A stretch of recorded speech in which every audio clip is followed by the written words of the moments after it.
top 5 from 5 to 1? Top 5 AI predictions for 2021. But first, let me set the scene.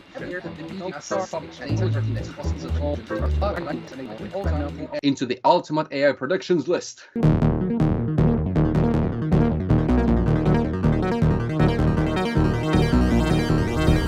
Max, thanks for joining me. 2021 turns out to be not so great. I'm gonna say mostly bad and quite a bit of horror mixed in. So which explain your shirt. It was a gift from my sister, and it says in Russian, "The horrors of tomorrow today." So that's what we're dealing with in the early days of 2021. I don't think anybody would say that we started this year well, but there's always room for improvement. So predictions. You've compiled this master list. 35 predictions from nearly 24 vendors. I'm still updating it. In this video, we're going to talk about our favorite 5 predictions. Number 5. COVID-19 will change the landscape in terms of consolidation and M&A, mergers and acquisitions, but we're talking specifically about AI for medicine and AI for image processing.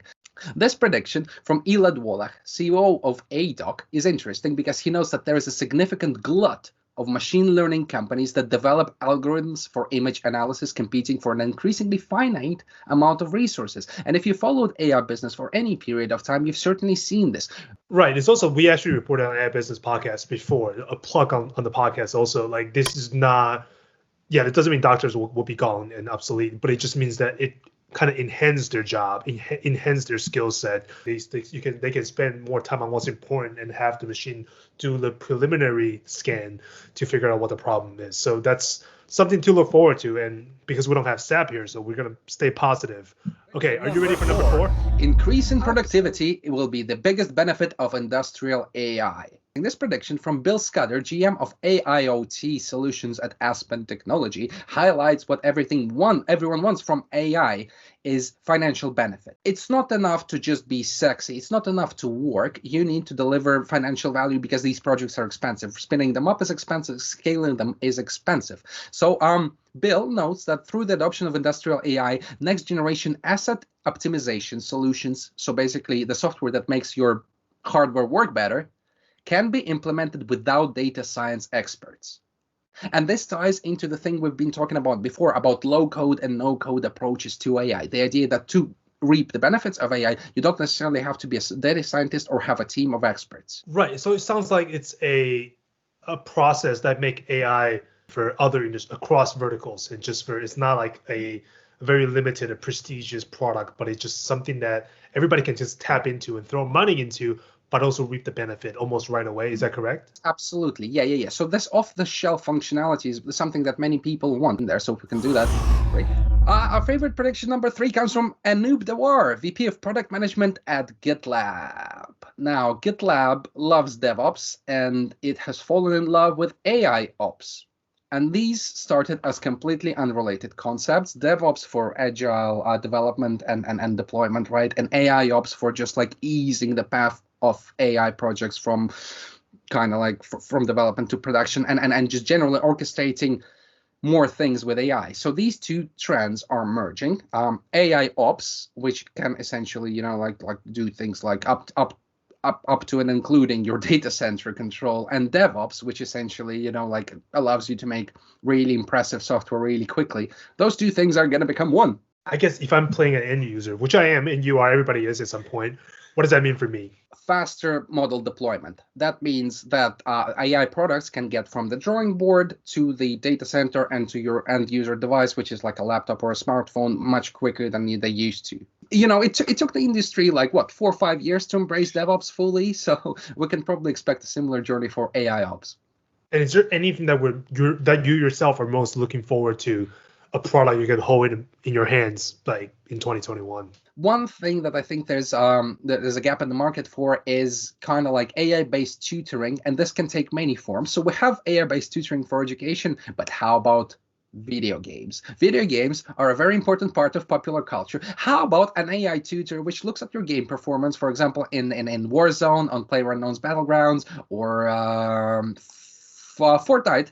Okay. It's the only thing that came to mind. I'm sorry. All right, let's quickly move on. Let's pretend that never happened. let's move on to number 2. Let's just look forward. Let's just plunge ahead to number 2. What do we got? All right, we don't often talk about marketing. SVP of Product Marketing and Business Operations at Bluecore predicts that AI-based systems will come together to replace cookies used for advertising online. Ooh. Yes. Cookies have powered, Grim.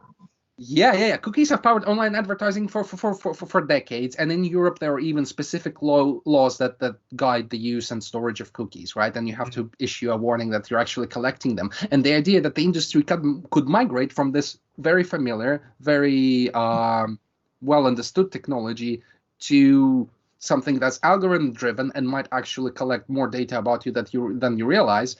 It's something that's scary to me as an individual, but fantastically useful for the marketing industry. And we've been getting pitches about AI for advertising for nonstop. Before the regulation catch up, are we going to look forward to a bunch of websites just started using these tools without us knowing it, and all of a sudden there's gonna be an update, and they'll be like, by the way, this website has been using this AI tool to monitor you and for the last 3 months. Are we gonna see some of that? See, I think, this is going to be an issue of regulation playing catch up. And it's just like regulators don't understand AI very well. Regulators don't even understand internet. I mean, Advertising Standards Agency in the UK is a laughingstock and it can do nothing with the quality of online advertising. So the idea that, like regulators are somehow going to get a handle on a whole generation of new tools. No. We can look, I think, to a period of essentially Wild West, because nobody knows how these algorithms actually work in the background. Do they use personal information? Do they not use personal information? It's going to be interesting to find out. Ooh, okay. All right. Terrifying. I'm telling you. Terrifying. Yeah. Hopefully number 1 is a little uplifting, but go for it.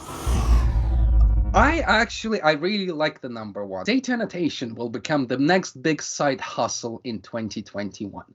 This prediction comes from Lexalytics, which obviously does data annotation. So the idea is, if you spend any time reading Aibusiness, you've likely heard about data annotation. You've heard about the impact the quality of your data can have on the quality of the resulting algorithm, right? It's just like and then we're talking about things like transparency and bias, and all of these essentially, they start with your data selection process. The task is important, but it's not very complex. Anybody can become a data labeler, and some say that it's a better gig economy job than delivering restaurant food. One is safer than the other.